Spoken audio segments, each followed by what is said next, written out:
दानवीर सूर्यपुत्र कर्ण का विजय धनुष, जिसकी प्रत्यंचा भगवान शिव का पशुपतास्त्र भी नहीं काट सकता था। इतना शक्तिशाली धनुष होने के बावजूद सूर्यपुत्र दानवीर कर्ण आखिर इस धनुष का इस्तेमाल क्यों नहीं करते थे? आखिर क्यों वह इस धनुष को सबसे छुपाकर रखते थे? जब जब महाभारत की बात की जाती है, तब तब सूर्यपुत्र कर्ण और अर्जुन के युद्ध की बात भी की जाती है। कर्ण के पास परशुराम द्वारा दिया गया विजय धनुष था, तो वहीं अर्जुन के पास मायासुर या अग्निदेव द्वारा दिया गया गांडीव धनुष। दोनों के ही तरकश में सभी तरह के दिव्यास्त्र थे, लेकिन कहते हैं कि कर्ण का विजय धनुष अर्जुन के गांडीव धनुष से कई ज्यादा बेहतर और शक्तिशाली था। जब सूर्यपुत्र कर्ण का विजय धनुष इतना शक्तिशाली था, तो आखिर वह इस विजय धनुष का इस्तेमाल क्यों नहीं करते थे और दूसरों से छुपाकर क्यों रखते थे? कहते हैं कर्ण के विजय धनुष में ऐसी खूबियां थीं जो अर्जुन के गांडीव धनुष में नहीं थी।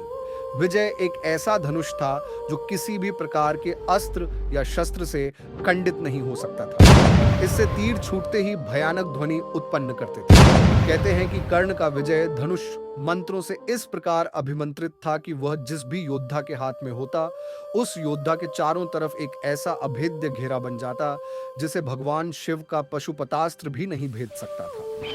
विजय धनुष की तरकश को कोई भी अस्त्र, शस्त्र या दिव्यास्त्र नहीं काट सकता। कहते हैं इस धनुष का निर्माण विश्वकर्मा जी ने ताड़कासुर राक्षस के 3 पुत्रों की नगरी यानी त्रिपुरा का विनाश करने के लिए किया था। इसी धनुष से भगवान शिव ने अपना पशुपतास्त्र जलाकर तीनों नगरियों को एक साथ ध्वंस किया था। उन तीनों असुरों की नगरी के विनाश के बाद भगवान शिव ने इस विजय धनुष को देवराज इंद्र को दिया। देवराज इंद्र ने इस अद्भुत और शक्तिशाली धनुष से कई बार युद्ध में असुरों और राक्षसों का विनाश किया था। बाद में परशुराम ने हेयवंशी क्षत्रियों के विनाश के लिए भगवान शंकर की तपस्या कर उनसे यह धनुष मांगा, तो भगवान शंकर ने इस धनुष को इंद्र से लेकर परशुराम जी को दिया।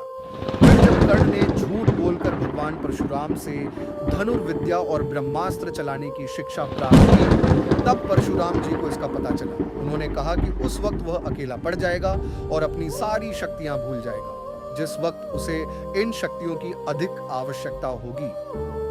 फिर बाद में परशुराम जी को दया आई, तो उन्होंने विजय धनुष देकर आशीर्वाद भी दिया कि तुम्हारी अमित प्रसिद्धि रहेगी। कहते हैं कि कर्ण इस विजय धनुष का इस्तेमाल नहीं करते थे। उसके पीछे बहुत सारे कारण थे।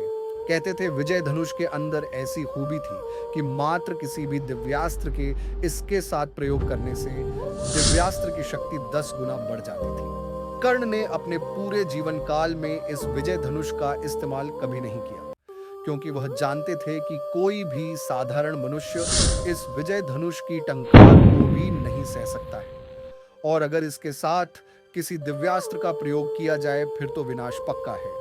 अपने पूरे जीवन काल में कर्ण ने कभी भी विजय धनुष का इस्तेमाल नहीं किया था।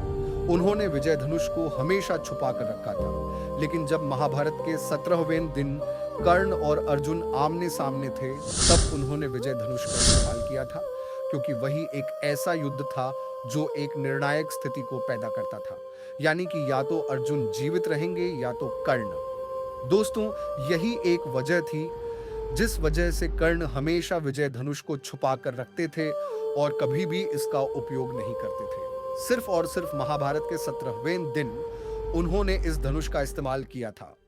तो ऐसे में आपकी क्या राय है?